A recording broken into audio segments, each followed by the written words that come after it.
Pada suatu hari hiduplah sepasang suami istri yang dikutuk miskin oleh Raja Baterai Indra.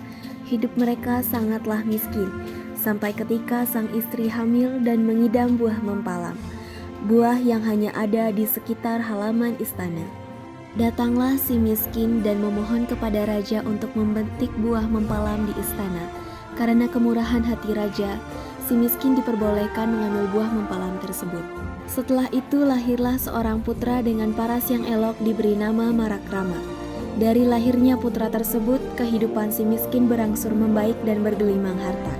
Kebahagiaan mereka kian memuncak ketika lahirnya putri Nilakesuma. Si miskin memboyong keluarganya untuk pindah tempat ke negeri Puspasari. Di negeri tersebut ia diangkat menjadi raja besar dengan gelar Maharaja Angkasara Indradewa dan istrinya Dewi Rencana. Kesejahteraan dan kemakmuran negeri Puspasari di bawah kepemimpinan Maharaja Angkasa Indradewa rupanya mengundang ketidaksukaan raja lain, yaitu Maharaja Indradewa yang merupakan raja kerajaan Antah Berantah. Ketidaksukaan Maharaja Indradewa diperlihatkan dengan cara menyuruh para ahli nujam untuk meramal anak Maharaja Angkasa Indradewa dan menyatakan bahwa kedua anaknya akan menjadi sumber kehancuran dan kesialan hidupnya. Maharaja Angkasa dan istrinya berhasil termakan ramalan palsu dan membuang Marakrama dan Putri Nilakesuma dari negeri Puspasari. Sepeninggalan Marakrama, kondisi kerajaan menjadi berantakan dan tidak karuan, serta orang tua Marakrama menjadi jatuh miskin kembali. Saat di tengah perjalanan, kakak beradik itu beristirahat di bawah pohon. Karena merasa lapar, mereka berinisiatif untuk memasak seekor burung dengan meminta api kepada petani.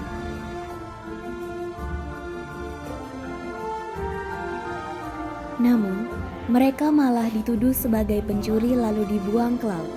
Karena kejadian tersebut, Marakrama dan adiknya terpisah.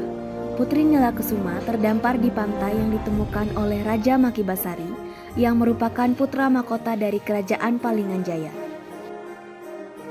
Putri Nila dibawa ke istana untuk menjadi permaisuri dengan gelar Putri Mayang Mangurai. Sedangkan Marakrama terdampar di pulau yang dihuni oleh raksasa untuk dijadikan santapan. Marakrama diculik bersama dengan Putri Cahaya Kirani. Sebelum berhasil dijadikan santapan, raksasa tersebut berhasil dibunuh oleh Marakrama.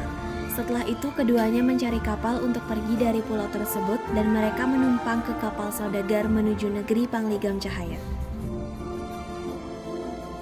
Saat di perjalanan, nahkoda kapal yang mereka tumpangi ternyata menyukai Putri Cahaya, yang membuatnya disekap di kapal dan Marakrama dibuang ke laut, lalu dimakan oleh ikan hiu.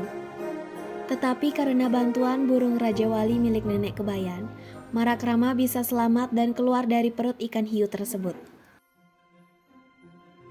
Setelah kejadian itu, Marakrama bekerja bersama Nenek Kebayan sebagai perangkai bunga, yang ternyata bunga tersebut disukai oleh adiknya dan juga Putri Cahaya Kairani.